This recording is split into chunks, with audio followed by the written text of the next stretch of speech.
Welcome to The Adventure of the Chalk-White Children, a Sherlock Holmes adventure from the series Sherlock Holmes, the Physician's Ledger, playing in the year 1887. The tales I committed to this private ledger were of a different sort, cases where my medical knowledge was paramount. In the grim fogs of late Victorian London, Holmes and I confronted mysteries that turned not upon a dropped handkerchief, but upon the subtle signs of poison or the maladies of a troubled mind. This is Sherlock Holmes, the Physician's Ledger, an unvarnished record of our most clinical investigations. I shall begin my account with the most distressing matter that came to our attention in the autumn of '88, a case I have recorded as The Adventure of the Chalk-White Children. Chapter 1. The November evening had drawn in, and a persistent, dreary rain lashed against the windows of our lodgings at 221B Baker Street. A chill draught whispered beneath the door, carrying the damp scent of the city, but the cheerful crackle of the fire in our hearth kept the gloom at bay. I had set aside my medical journal, for the weather was not conducive to study, and was watching Holmes, who sat opposite me, his long, thin fingers steepled before him as he stared into the heart of the flames, lost in some intricate problem of his own devising. The rhythmic ticking of the mantelpiece clock was the only sound to break the companionable silence. Then, quite suddenly, a frantic rapping upon our front door shattered the quiet, a sound far removed from the gentle knock of a casual visitor. It was the summons of one in great distress. Holmes raised his head, his grey eyes losing their dreamy quality, and taking on that sharp, alert look I always associated with a new case. A moment later, Mrs. Hudson showed in our visitor, a woman of some 30 years, her face pale and intelligent, though her expression was fraught with a desperate anxiety. Her cloak, dark and plain, was still beaded with rain, and a puddle was forming at her feet on the bearskin rug. A classic, intellectual, British narrator for a Victorian-era mystery novel. The tone is refined and engaging, with a clear and measured pace. "Pray, take the seat by the fire, madam. You have come in some haste from the East End, I perceive," explained Sherlock Holmes. The woman started, her eyes widening in surprise. She introduced herself as Dr. Eleanor Bramwell, a physician with a small practice near Lambeth. "That is correct, Mr. Holmes, but how could you possibly—" Dr. Eleanor Bramwell answered. "The particular reddish clay caked upon the hem of your dress is found in abundance only where recent excavations for the new gas main near the river have occurred. A hansom would have deposited you at the curb, but the spatter upon your boots suggests you had to cross a thoroughly churned-up roadway. It is a simple deduction. But your purpose in coming here is clearly not simple. You are troubled," declared Sherlock Holmes. Her composure, already fragile, seemed to crumble. Her voice, when she spoke, trembled slightly with a mixture of exhaustion and urgency. "Deeply troubled, sir. I have come to you because the authorities will not listen, and I fear a great tragedy is unfolding. It concerns the children of the Lambeth workhouse," replied Dr. Eleanor Bramwell. She went on to describe a most peculiar and alarming affliction. Over the past several months, an increasing number of the workhouse children had fallen into a state of profound lethargy. But it was their appearance that was most disturbing. She described a pallor so extreme it was almost unnatural, a bloodless, chalky white quality to their skin that was quite unlike any normal childhood ailment. "They are spectres, Mr. Holmes, little ghosts who wander the halls. They do not play. They seldom speak. The workhouse master, a Mr. Fleet, dismisses it as the consequence of poverty. But I have worked in the East End my entire career. I know poverty. This is something else entirely," remarked Dr. Eleanor Bramwell. As a medical man, my interest was keenly piqued. My mind raced through the possibilities. Severe iron deficiency anemia? It would account for the pallor and lethargy, certainly. Yet her description suggested a uniformity of symptom that was unusual for a simple nutritional lack. Could it be a slow-acting poison? Lead, perhaps, or arsenic? Such a thing would produce a wasting sickness, but the chalk-white complexion she described did not perfectly align. I found myself at a diagnostic impasse, a frustrating and deeply unsettling position for a physician. Watson is wrestling with the medical conundrum, and it is eluding him. I can see it in the furrow of his brow. That, Dr. Bramwell, is what makes your case so very interesting, Sherlock Holmes noted. He rose from his chair and began to pace before the fire, the sudden energy in his movements a stark contrast to his earlier languor. The floorboards creaked rhythmically under his feet. An affliction that baffles a competent physician is dismissed by officialdom and affects the most vulnerable members of our society. There is no problem more worthy of our attention. Tell me, Doctor, when may we visit this workhouse and see these chalk-white children for ourselves? Whenever you wish, Mr. Holmes, I can arrange it for tomorrow morning. But be prepared. The sight is not an easy one, remarked Dr. Eleanor Bramwell. Excellent. Watson, you will accompany me, of course. Your medical eye will be invaluable. We shall venture into the House of Shadows tomorrow, replied Sherlock Holmes. He spoke the last words with a quiet intensity that sent a familiar thrill of anticipation through me. The game was afoot. Outside, the rain continued its relentless assault upon the city, but inside our small sitting room, a new and sinister problem had taken root. The cab ride to Lambeth was a descent, not merely in geography, but in spirit. The familiar, bustling thoroughfares of our London gave way to a labyrinth of narrow streets where the air grew thick with the odours of the tannery and the damp chill of the river. We alighted before the Lambeth workhouse as a fine, persistent drizzle began to fall. The rain slicked the soot-stained bricks of its facade, making the building itself seem to weep. The structure loomed over us, a monument to institutional misery, its high barred windows like vacant eyes staring into the grey afternoon. Dr. Bramwell met us at the gate, the iron bars groaning in protest as a porter admitted us. Within the walls, the sounds of the city vanished, replaced by an unnerving quiet, broken only by the rhythmic scrape of a broom on flagstones, and, from some distant ward, the hollow echo of a single racking cough.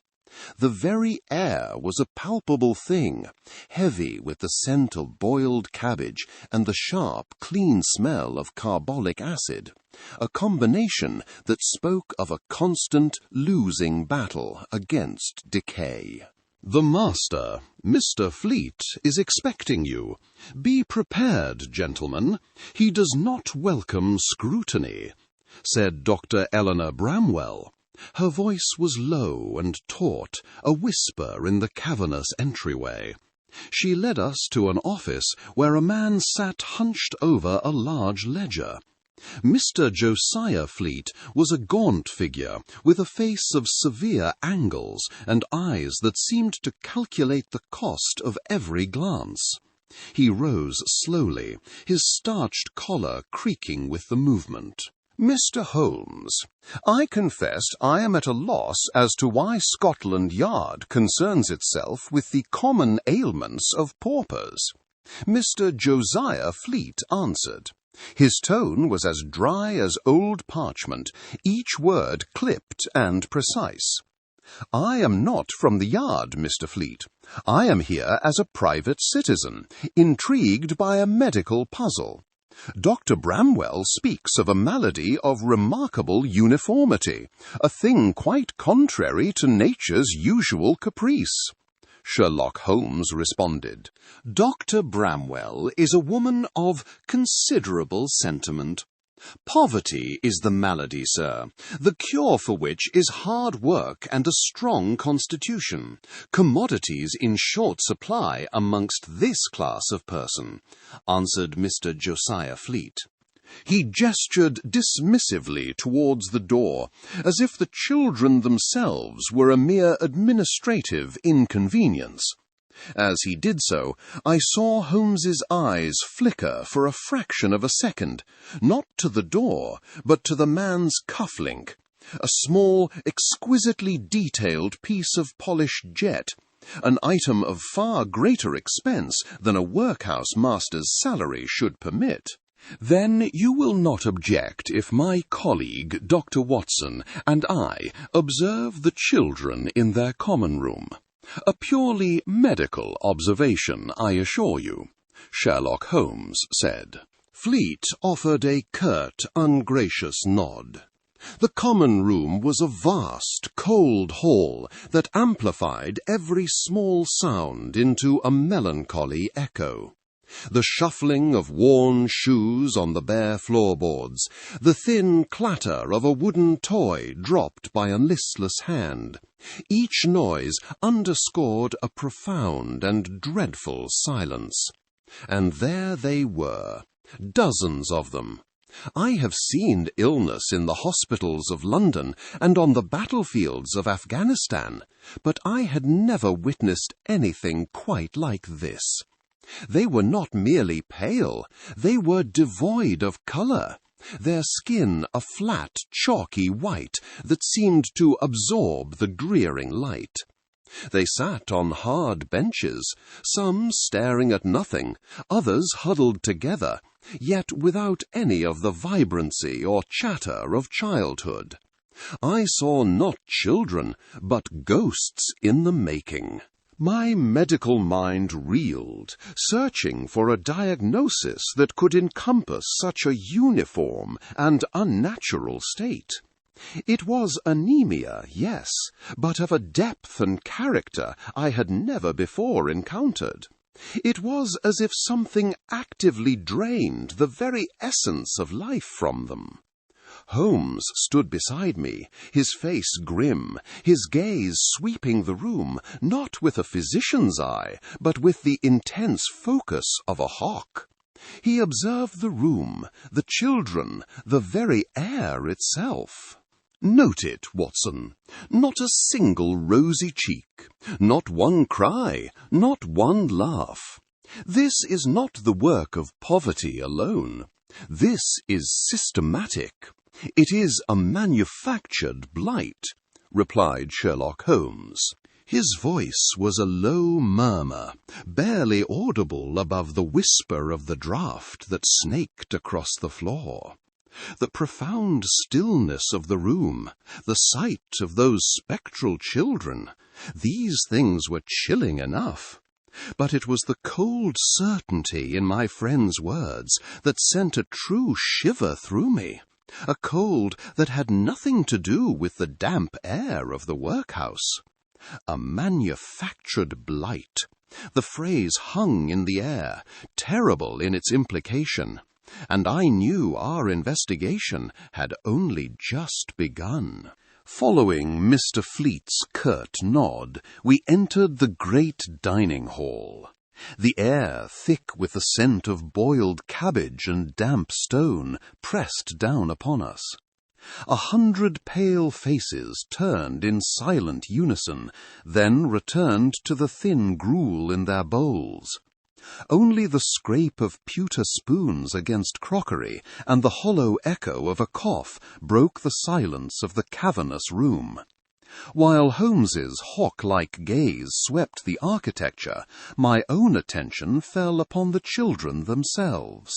My medical training compelled a closer inspection as I moved along the benches. The chalky pallor Dr. Bramwell described was the most striking feature, but it was not the whole story. I noted the listlessness in their eyes, the profound lack of youthful energy. Their fingernails were brittle, some cracked and ridged. In several younger children, I observed a slight but definite swelling about the joints of their wrists and ankles. They ate without appetite, merely pushing the greyish food about their plates. Before them sat the stew and a thick slice of dark, coarse bread. Did you notice, Holmes, a potential case of rickets, perhaps, or a most severe and widespread anemia?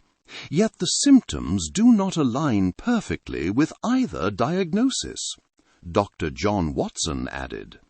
I spoke in a low voice as he joined me near the end of a long, scarred table. He did not answer immediately, his attention fixed not on the children as a whole, but upon one small boy who sat hunched over his plate, making no attempt to eat. "And the food, Watson. What is your professional opinion of the food?" declared Sherlock Holmes. His tone was deceptively casual. I glanced at the unappetizing meal. Hardly nourishing, it lacks variety, and, I should imagine, any real substance. "It is the diet of poverty, nothing more," asked Dr. John Watson. "And yet, poverty alone does not produce such uniformity of symptom. It is a canvas, not a brush," declared Sherlock Holmes. With that, he stepped forward and crouched beside the small boy, his severe features softening almost imperceptibly. The child, no more than 7 years of age, flinched at his approach. "That is a fine-looking slice of bread. Does it not suit your taste, young man?" Sherlock Holmes responded. The boy, whose name we later learned was Thomas, looked from Holmes to his plate and back again. His voice, a thin whisper, was nearly lost in the hall's low hum. "It's too heavy, sir. Always is. It's the heavy bread. Makes your teeth ache to chew it," responded Thomas, a workhouse boy. "Heavy, you say? An interesting description," Sherlock Holmes responded. Holmes's eyes glinted with a sudden, intense light. He straightened, giving the boy a brief pat on the shoulder. As he turned from the table, I saw his hand move with astonishing speed. With a nearly invisible gesture, he broke off a corner of the boy's untouched bread and slipped the greyish lump into his greatcoat pocket. He then turned to me, his expression once more impassive. "I believe we have seen all that this establishment has to offer for the moment, Watson. Our next inquiries will require the more delicate apparatus available to us at Baker Street." As we walked away, the shuffling of feet and clatter of spoons fading behind us, my mind reeled with complex theories of malnutrition and obscure industrial poisons. I could not fathom why, in the face of such a profound medical mystery, Sherlock Holmes's first and only piece of physical evidence was a simple crust of bread. The journey back to Baker Street was a sombre one. The rhythmic clatter of the hansom's wheels on the wet cobblestones doing little to soothe my agitated mind. Once within the familiar comfort of our sitting-room, with a gas lamp hissing softly and a steady November rain drumming against the window-panes, I fell to pacing. My medical texts lay open upon the table, their pages filled with diagnoses that seemed only to mock the singular affliction of the workhouse children. It must be a pernicious form of anemia, Holmes. And yet the uniformity of it, the sheer speed of its onset across so many children, it defies simple malnutrition. Could it be a poison? Something in the water, perhaps? A slow-acting metallic salt? Dr. John Watson replied. My words hung in the air, unanswered. Holmes had not so much as glanced at my books. He stood instead at his chemical corner, a lean, intent figure silhouetted against the flickering blue flame of his spirit lamp. Upon a porcelain dish lay the grim, greyish lump of bread he had procured. He paid my theories no mind, his attention utterly consumed by the object of his own investigation. Patience, Watson. Speculation is a poor substitute for observation. You have treated the symptoms. I prefer to treat the cause, deduced Sherlock Holmes. His voice was quiet, yet carried a sharp, focused edge. With a pair of forceps, he crumbled a portion of the bread into a glass beaker, adding a measure of distilled water.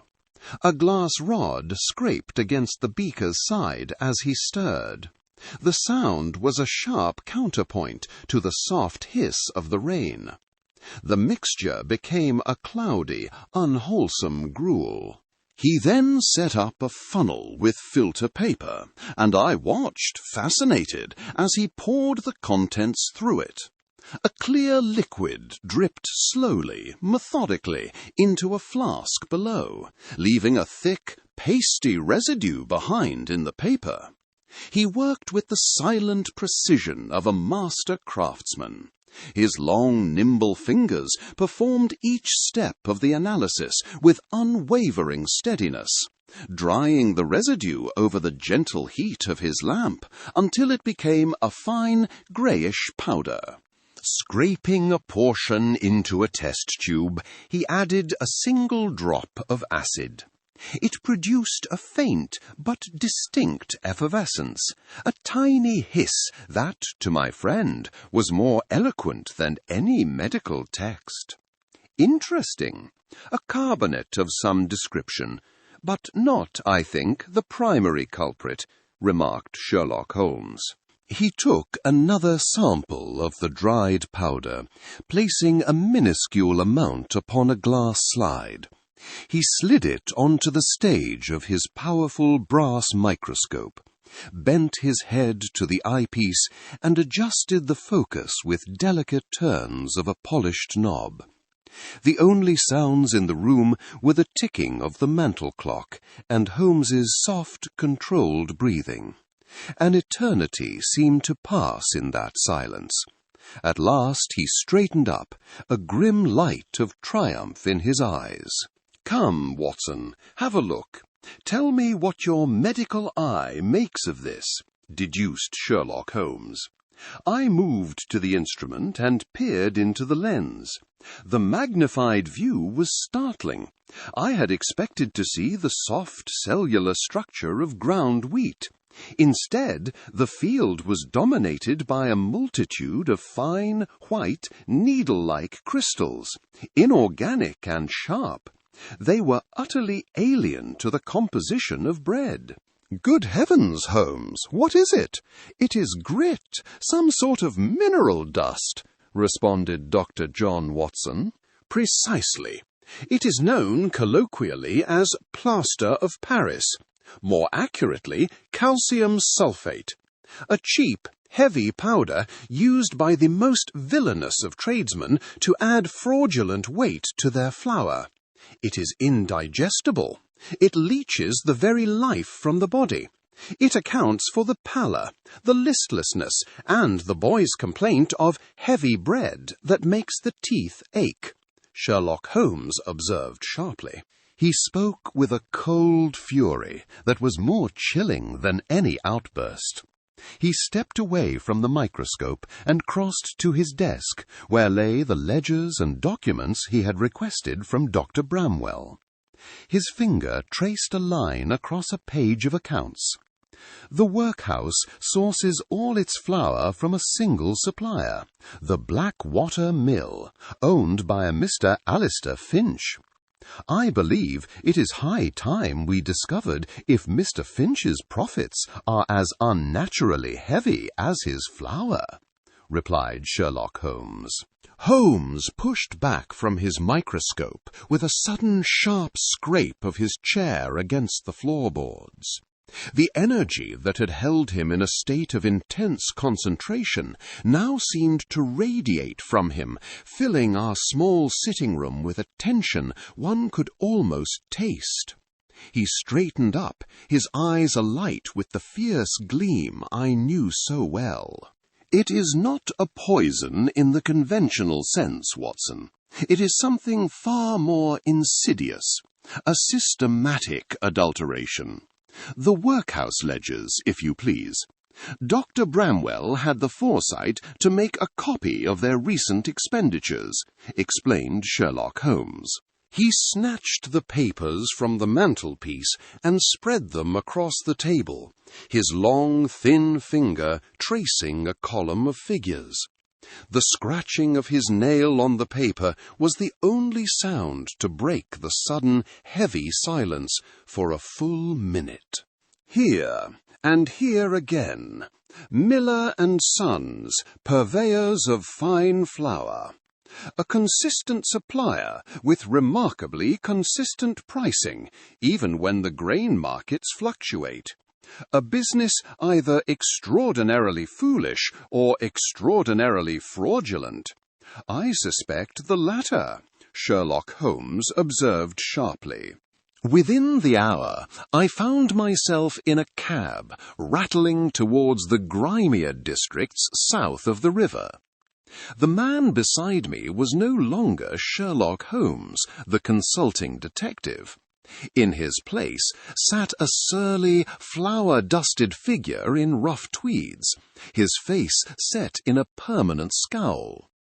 He had assumed the character of a disgruntled baker so completely that even his posture seemed coarser, his accent broader.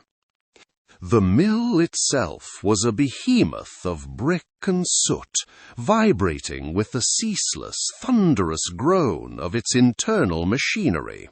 A fine white dust hung in the air, coating everything and catching in the back of my throat.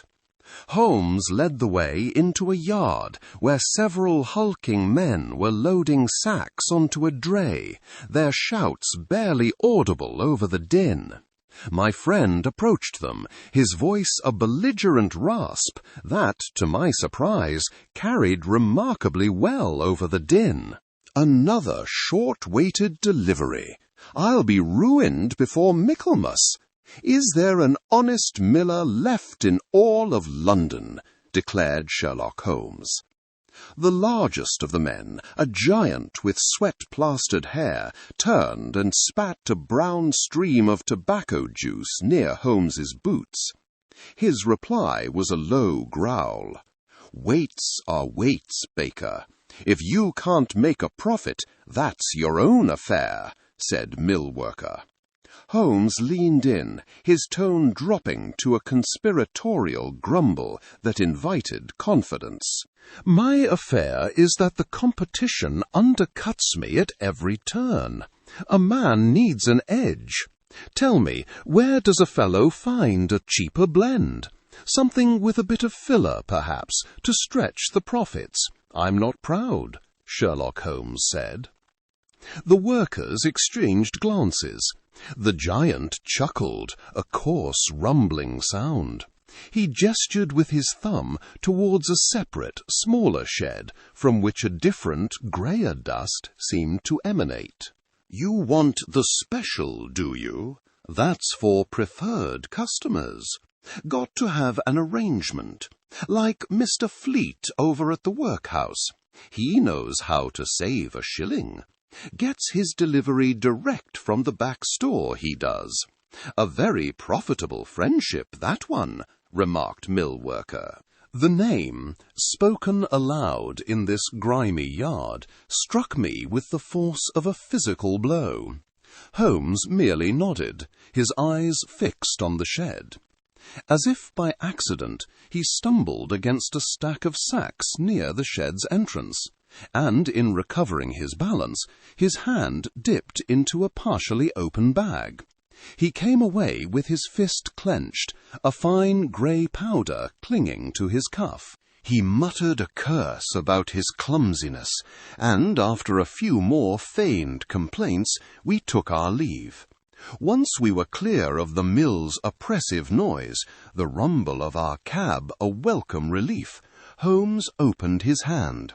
Upon his palm lay a small mound of the gritty, chalk-like substance. The financial link is established, Watson. Fleet's avarice is matched only by the millers.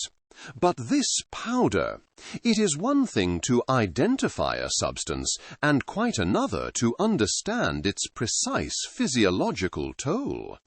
We require an expert in the more esoteric branches of chemistry, a man who understands not just what a substance is, but what it can be made to do, Sherlock Holmes pointed out. He carefully tipped the powder into a small glass vial he produced from his pocket, his expression grim. The game had shifted from the microscope to the stark reality of human cruelty. Our next call shall be upon Mr. Silas Thorne. I have a feeling he will find this particular problem most intriguing, explained Sherlock Holmes. We departed the flour mill, a small yet damning sample secured in Holmes's coat pocket. He led me not back to Baker Street, but into the labyrinthine alleys of Clerkenwell. The air, thick with the damp chill of a London evening, carried the scent of coal smoke and roasted chestnuts.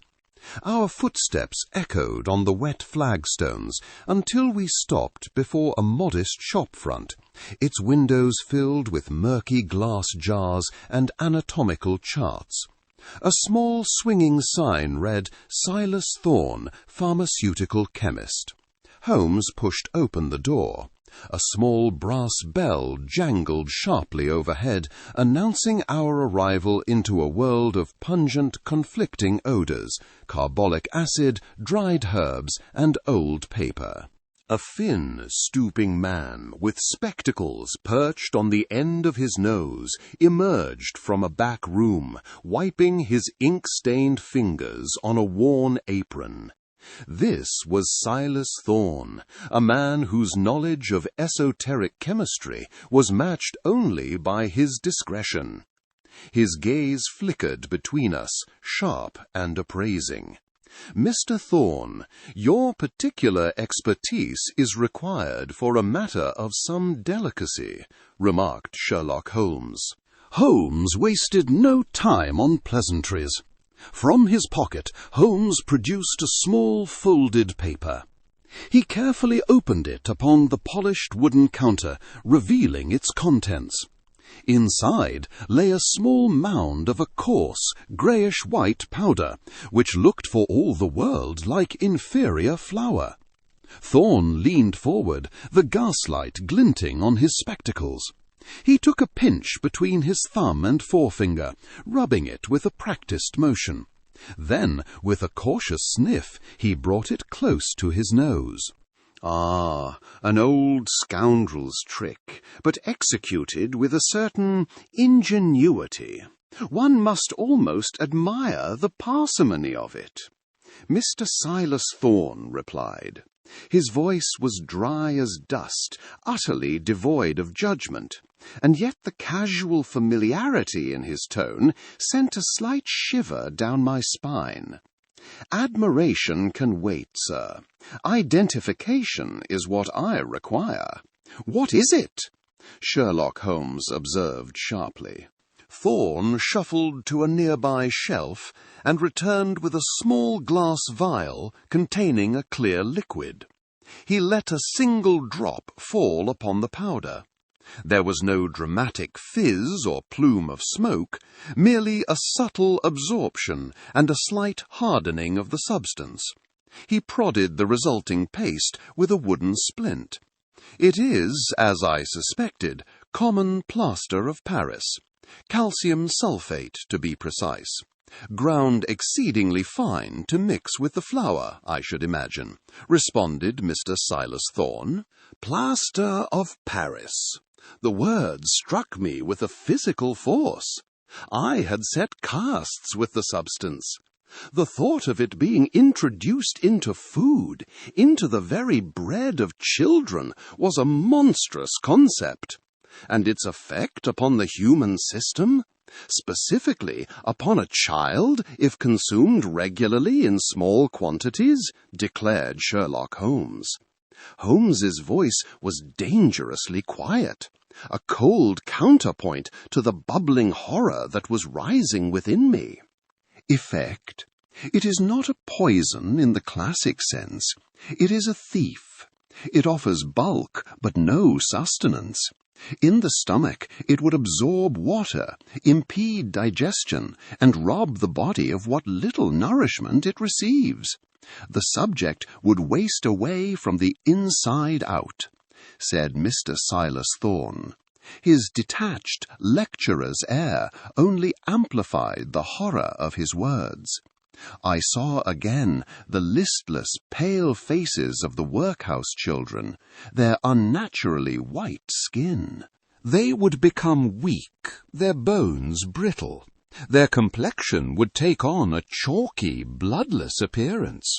A slow, miserable decline, mistaken by any but the most astute observer for simple, tragic malnutrition, replied Mr. Silas Thorne.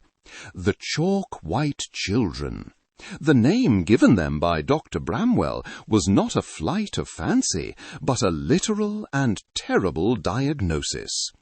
Holmes placed a few coins on the counter, the clink of metal sounding unnaturally loud in the quiet shop. "Thank you, Thorne. You have been most illuminating," observed Sherlock Holmes. We turned and left the chemist's shop, the little bell marking our exit with a tinny, incongruously cheerful sound. Out in the fog-choked street, the gas lamps cast halos of weak yellow light. Holmes was silent for a long moment, the grim set of his jaw visible in the gloom as a carriage rumbled past on the cobblestones. "Now, Watson, we have the weapon. It is time to show you the crime," stated Sherlock Holmes. His words hung in the damp air, a promise of a terrible revelation to come. I knew then that my own medical theories were about to be utterly and horrifyingly dismantled before my very eyes. The November rain lashed against the windows of 221B Baker Street, each gust punctuated by the mournful rattle of the glass. I sat by the fire, but its cheerful crackle did little to dispel my gloom. My medical notes on the workhouse children were spread across my lap, detailing a litany of symptoms for which I could find no single satisfactory cause. Severe anemia, I had first concluded, yet their condition possessed a brittleness, a chalky pallor that defied simple diagnosis of mere malnutrition. So engrossed was I in the puzzle of some obscure tropical malady or undiscovered deficiency that I scarcely noticed Holmes. He moved from his chemical bench to the central table, drawing my attention. "Watson, your professional furrow deepens. Put aside your tomes on pathology. The answer to this affair is not to be found in a medical library, but in a baker's ledger, Sherlock Holmes said. His voice was calm, yet carried that familiar theatrical note that always preceded a revelation. He placed upon the table a small, coarse loaf of bread, one of the very loaves from the workhouse, and beside it a square of dark velvet cloth he had procured from a draper's. I watched him, my impatience growing. Really, Holmes, what is the meaning of this pantomime? We are faced with a crisis of public health, and you are preparing to conduct a lesson in cookery? Dr. John Watson commented. Precisely, for it is in the cooking, or rather the adulteration of this sorry excuse for bread, that our entire mystery is contained. You, my dear fellow, were searching for what was missing from the children's diet, a logical medical approach. I, however, sought to discover what had been insidiously added to it, explained Sherlock Holmes. With that, he took the loaf in his long, nimble fingers and began to crumble it over the dark cloth. The dry, greyish bread fell apart, showering the velvet with its coarse fragments. But amongst them another substance stood out starkly. It was a fine, gritty powder, unnaturally white, that caught the gaslight with a dull sheen. It was not flour, it was not salt, it was something else entirely. Observe, Watson, the grit of the matter. Mr. Thorne, the chemist, confirmed my suspicions. It is gypsum, plaster of Paris, to use its more common name. The word struck me with the force of a sudden chilling blow. Plaster of Paris. My mind, so recently tangled in complex diagnoses, snapped into sudden horrifying clarity. A cold dread seized me as the medical facts aligned with brutal speed. An indigestible mineral added simply to bulk out the flour. It would pass through the system, yes, but only after causing chronic irritation. Critically, it would prevent the absorption of what little nutrition the food possessed. It accounted for everything: the severe malnutrition, the intestinal distress, the brittle nails, the listlessness. And the pallor, that dreadful chalk-white pallor. The children were not merely starving, they were being systematically and cruelly poisoned by the very bread meant to sustain them. Good heavens, Holmes, it is monstrous, utterly monstrous, remarked Dr. John Watson. I stared at the white dust. It was no longer a simple clue, but a testament to a crime of profound and calculated wickedness. The sound of the lashing rain faded, replaced by a sharp ringing in my ears. My medical indignation flared, eclipsing the methodical calm of our investigation. I looked at Holmes and saw in his hawkish features not the satisfaction of a puzzle solved, but the hard, flinty resolve of a man about to see justice done. The horror of my realization in Baker Street had hardened into a cold, grim purpose. We rode to Lambeth in a silence pierced only by the sharp clatter of our hansom's wheels on the slick cobblestones. Dr. Bramwell sat opposite, her face a pale mask of resolve. We were no longer merely physicians or detectives. We were arbiters, bearing a terrible and undeniable truth. The office of Mr. Josiah Fleet was a study in calculated piety. A large leather-bound Bible dominated his desk, and scripture samplers adorned the walls. Yet the air hung stale and close, and a low, persistent ticking from a mantelpiece clock seemed to measure out the final seconds of the man's liberty. Mr. Fleet rose to greet us, his face a practised veneer of professional concern, but his eyes betrayed him, darting nervously between the three of us. "Dr. Bramwell, and Mr. Holmes, I presume? To what do I owe this unexpected visit? I trust you have reconsidered your rather alarmist theories." Mr. Josiah Fleet answered, "We have not come to theorize, Mr. Fleet.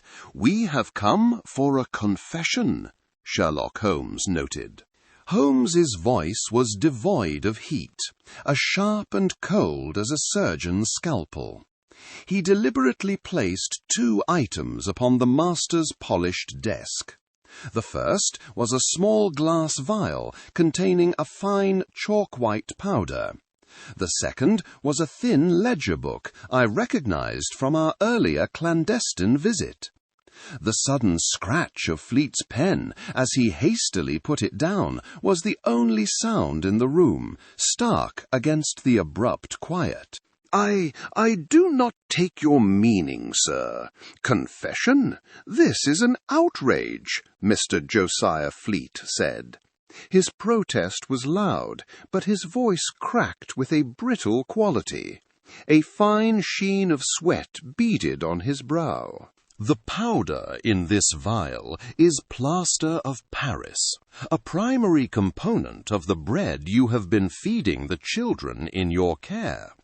Its chemical signature is identical to the adulterant found in this sample. It accounts for every symptom Dr. Watson and Dr. Bramwell have observed. The pallor, the lethargy, the malnutrition. It is, in short, a slow and cumulative poison," remarked Sherlock Holmes. Holmes paused, allowing the full, suffocating weight of his words to settle upon the room and upon Mr. Fleet. He then tapped a long, thin finger upon the open ledger. "This, however, is the more eloquent piece of evidence. Your accounts show payments for flour at a rate nearly 30% below market value.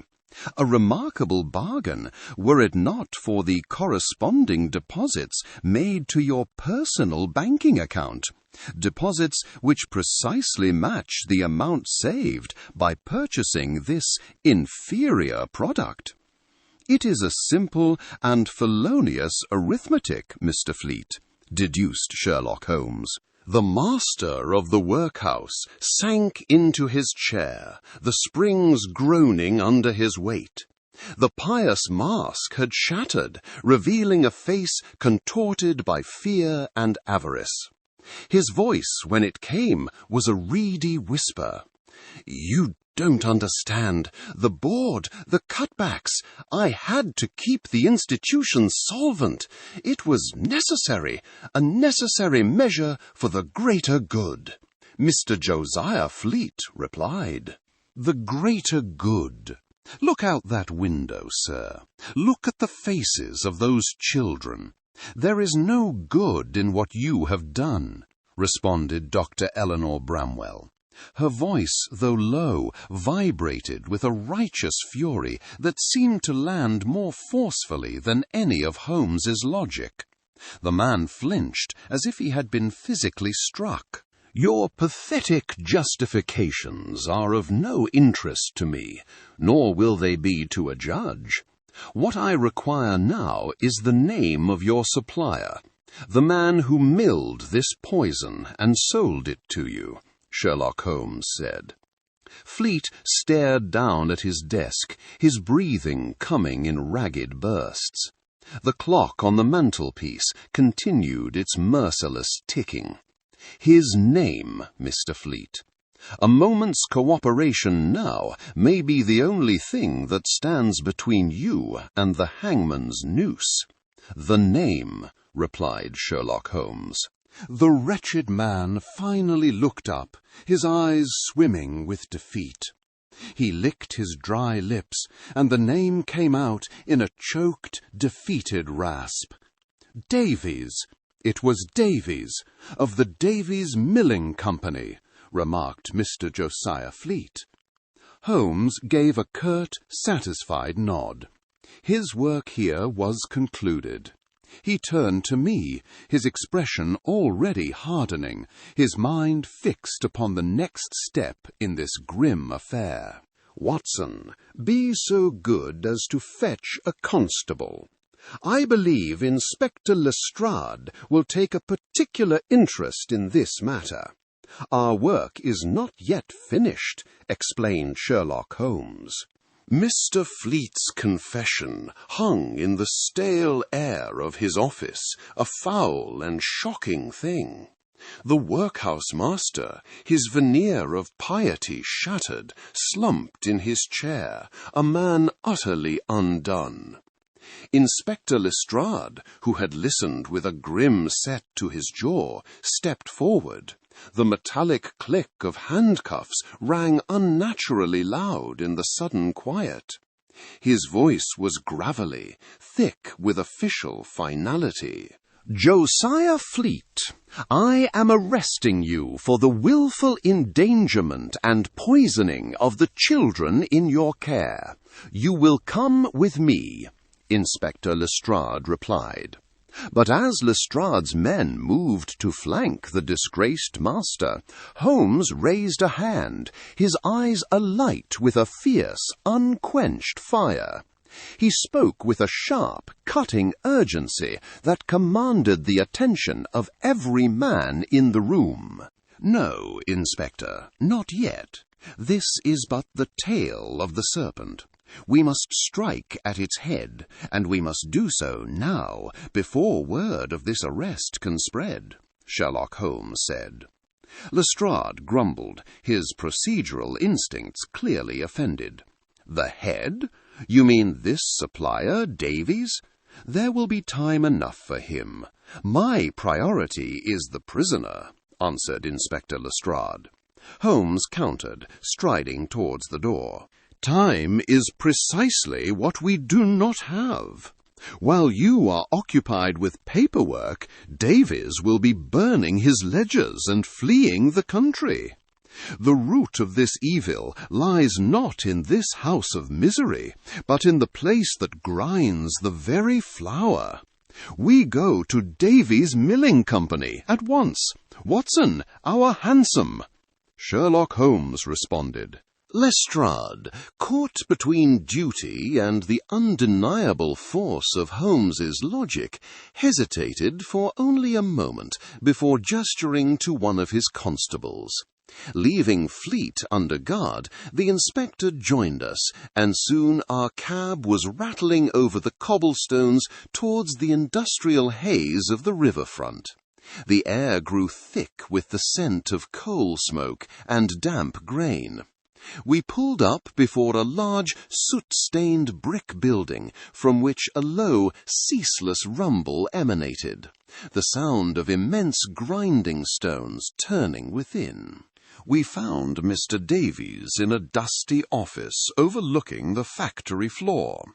He was a portly man with a flour-dusted coat and a face that seemed permanently arranged in a look of mild avarice.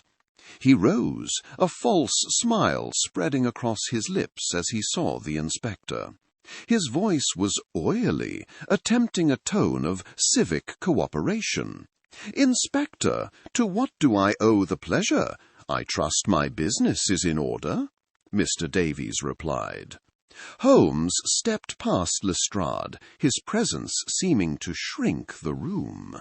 "Your business, Mr. Davies, is murder, conducted on a most economical scale. You have been supplying the Lambeth workhouse with flour adulterated with a significant quantity of chalk dust and lead carbonate," deduced Sherlock Holmes. The colour drained from Davies' face, leaving it a pasty white, not unlike the chalk he employed in his criminal trade. He stammered, his hands fluttering at his waistcoat. I know not of what you speak. This is an outrage. My reputation," remarked Mr. Davies. Holmes interrupted, his voice like cold steel. Your reputation is that of a man who pockets the difference between the price of flour and the price of poison. We have Mr. Fleet's full confession. We have his account books which detail your transactions. And, most damningly, we have a chemical analysis of the bread that has been slowly killing destitute children. There is nowhere for you to run. Sherlock Holmes observed sharply. The room fell into a profound silence, a vacuum where even the dust seemed to hang suspended. For a long, tense moment, the only sound was the distant, rhythmic groan of the millstones, a stark counterpoint to the sudden stillness in the office. Then, with a choked sob, Mr. Davis collapsed into his chair. Lestrade, with a look of grudging admiration towards my friend, stepped forward once more, his duty now clear and direct. The conspiracy, born of greed and nurtured by indifference, was dismantled in a single afternoon. As we made our way back towards the hansom, leaving Davies in the custody of the law, Lestrade clapped his hands together with an air of finality. "Well, Holmes, that wraps it up neatly. Fleet and Davies, the matter is concluded," replied Inspector Lestrade. "Concluded, Inspector. We have merely addressed the symptoms. The disease is the institutional indifference that allowed such a crime to flourish. That requires a different sort of remedy," Sherlock Holmes responded. Before we had even reached Baker Street, Holmes directed our driver to stop at a telegraph office. He scribbled a brief, urgent message and handed it to the clerk. As we stepped back into the cab, he turned to me. "A wire to my brother, Mycroft. His position will ensure my formal report to the Poor Law Board is received with the gravity it deserves. The arrest of 2 men is justice. Forcing a change in the system is a victory. This private horror is about to become a very public inquiry," declared Sherlock Holmes. And as he spoke, I understood. The immediate danger was past. Now the true work could begin. The slow and careful task of nursing those pale children back to the vibrant color of life. And though the immediate threat was neutralized, Holmes's detailed report to the Poor Law Board, I knew, would soon ignite a wider public investigation into the systemic failures that allowed such villainy to flourish. With the grim machinery of the law having ground to its inexorable conclusion, and Mr. Fleet and his supplier removed from the stage, a profound quietude descended upon the Lambeth workhouse. It was a quiet born not of despair, but of exhaustion and fragile hope. Holmes had returned to Baker Street, his part in the drama concluded, leaving the slow work of healing to Dr. Bramwell and myself. For several days I left our lodgings to assist her, trading the thrill of the chase for the quiet satisfaction of my profession. The long whitewashed infirmary, once a hall of silent suffering, now held the low murmur of recovery. The scent of carbolic was overlaid with the heartening aroma of beef broth and wholesome bread blessedly free of its sinister weight. My focus, and Dr. Bramwell's, often settled upon one small cot in the corner where young Thomas lay. As the most grievously affected, his recovery was our barometer for all the others. On the 3rd morning, during my rounds, I observed a change. It was infinitesimal, a detail a casual observer might miss, but to a medical man's eye it was as dramatic as a sunrise. I beckoned to Dr. Bramwell, who was directing a nurse at the far end of the ward. Her footsteps were brisk on the scrubbed floorboards. "Look here, doctor, upon his cheek," responded Dr. John Watson. She leaned over the sleeping boy, her expression intense. The alabaster pallor that had so alarmed us was still present, but upon the highest point of his cheekbone there was a faint, almost imperceptible wash of pink. It was the first flag of victory in our siege against the affliction. "The blood returns," she said, her voice low with a satisfaction that years of hardship had not extinguished. "Good food, Watson. It is the finest medicine of all." Dr. Eleanor Bramwell said. From that day, Thomas's progress quickened. The listlessness in his limbs gave way to curiosity. He began to follow our movements with his eyes, and when he first sat up for his broth, a small chair went up from the nurses. I found myself jotting notes not on symptoms of decay, but on signs of life, the lustre returning to his hair, the strength to his grip, the slow filling out of his skeletal frame. The true turning point came a week after the arrests. I was sitting by his bed, reading from a book of adventures, when a bold sparrow landed on the window ledge. It hopped about, pecking at some unseen morsel, its head cocked. Thomas, who had been listening quietly, suddenly pointed a thin finger. "He looks a proper thief, that one," remarked Thomas, a workhouse boy. His voice, though weak, held a touch of boyish mischief. And then it happened.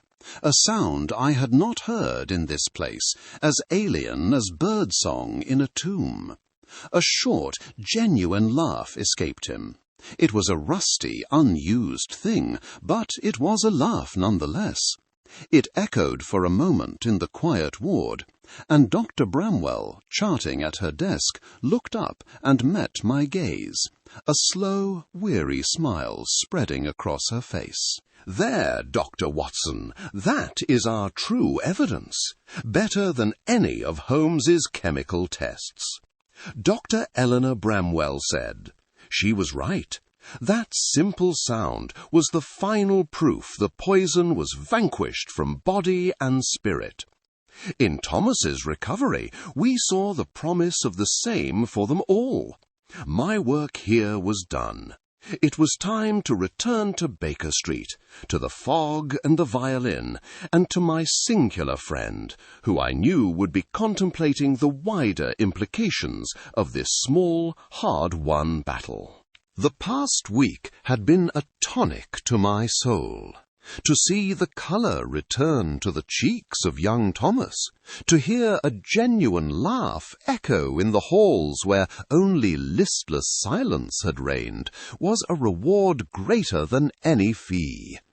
A steady autumn rain lashed against the windows of our sitting-room at 221B Baker Street, but within the fire crackled with a companionable warmth.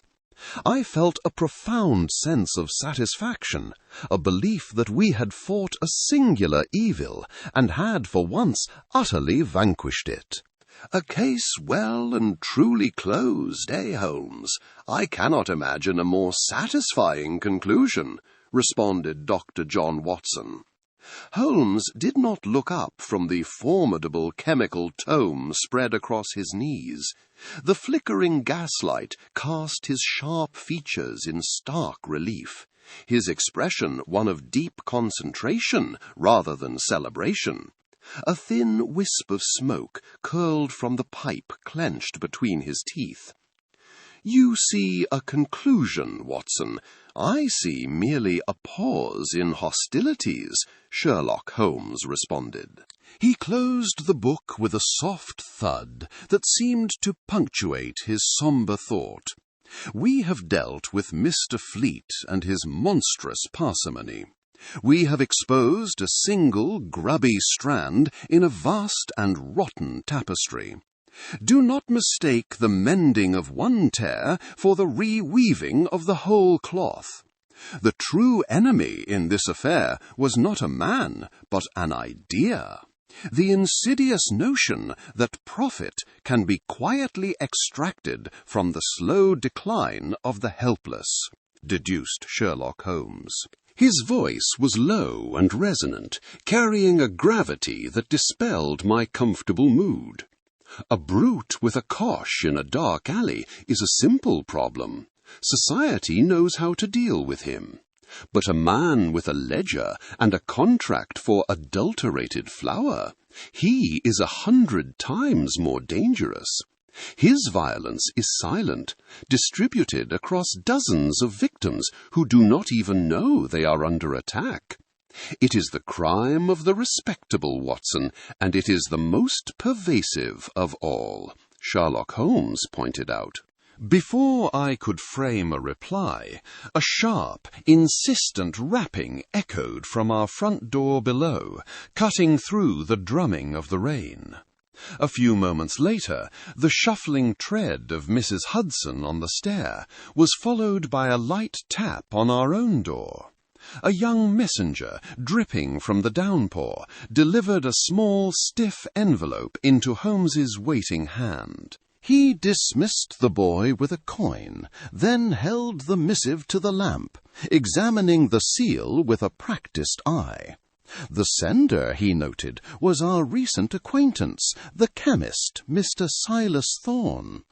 Holmes slit it open with a paper knife and scanned the contents, his eyebrows arching almost imperceptibly. "What is it, Holmes? News of Fleet's associates?" Dr. John Watson commented. "Something of the sort. It is a word of professional courtesy, shall we say," declared Sherlock Holmes.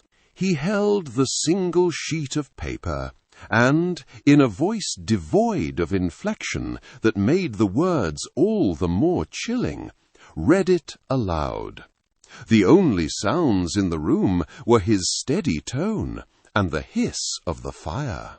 "My dear Mr. Holmes, your recent inquiries into the properties of lead carbonate have proven most stimulating to my own researches. A word of caution from one man of science to another. Do not imagine the dust of white lead to be the sole innovation in the modern larder. Should you ever find yourself investigating why the sugar is so very sweet or the tea so very dark, you may find that the science of profitable adulteration is a field with many disciples. An entire industry thrives in the shadows, and its practitioners are far more numerous than you might suppose. Yours in chemistry, S. Thorne." Holmes lowered the note. The paper crackled softly, the sound stark in the sudden silence. The fire in the hearth no longer seemed so comforting. Outside, the rain beat against the glass like 1,000 tiny accusing fingers. Our victory at the workhouse, which had seemed so complete only moments before, now felt like a single candle lit against a vast and encroaching darkness. Holmes was right. This was not the end of a war. It was but the first report from a forgotten front. The silence that followed the reading of Thorne's unsettling note hung heavy in the air, broken only by the soft hiss and crackle of the coals in the hearth. Outside, the great beast of London rumbled on, its sounds muffled by the thick fog that pressed against our window-panes.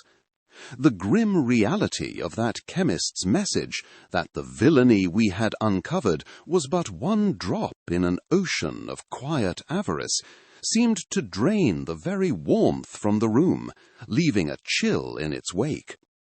Holmes had fallen back into his armchair, his long fingers steepled before him, his eyes fixed upon the dancing flames with an intensity that belied his stillness.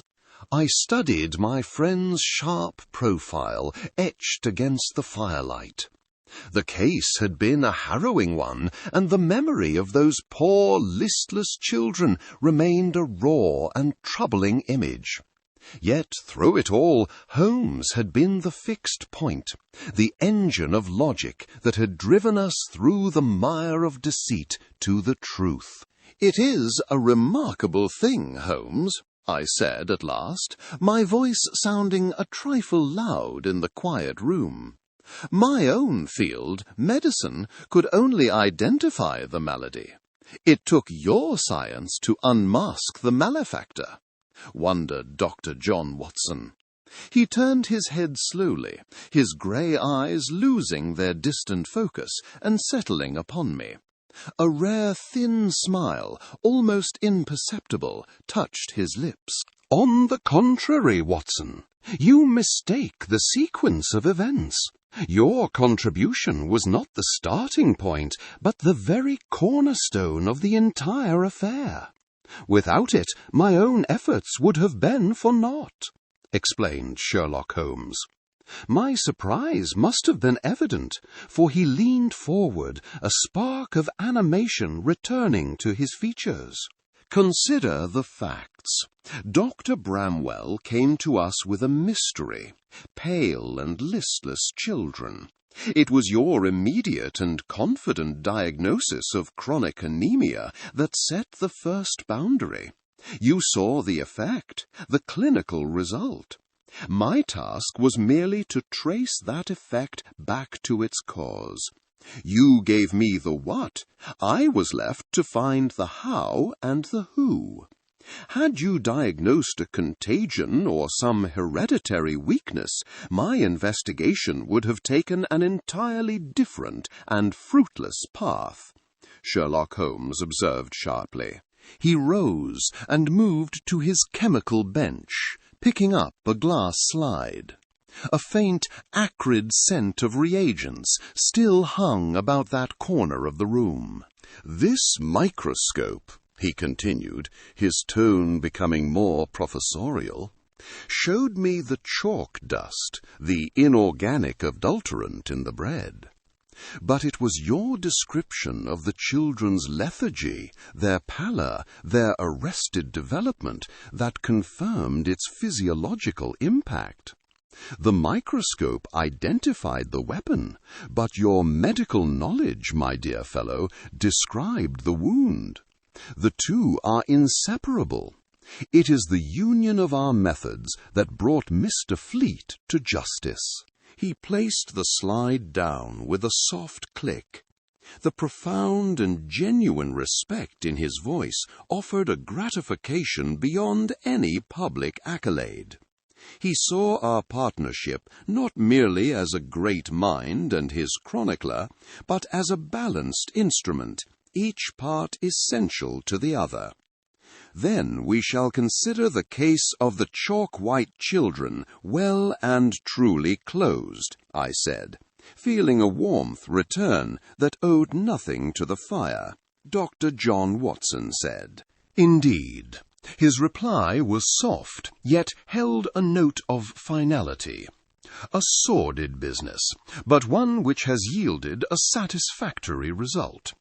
And now, Watson, unless you have any objection, I believe a little Boch might serve to cleanse the palate of the lingering taste of Mr. Fleet's particular brand of villainy," remarked Sherlock Holmes. As he reached for his violin, I settled back into my own chair. The fire cast long, comforting shadows across the familiar chaos of our sitting-room. The gas lamps hummed their steady tune, and outside the great city murmured on. We had won a small victory in a larger war, but here, within the heart of 221B Baker Street, there settled a profound and welcome peace.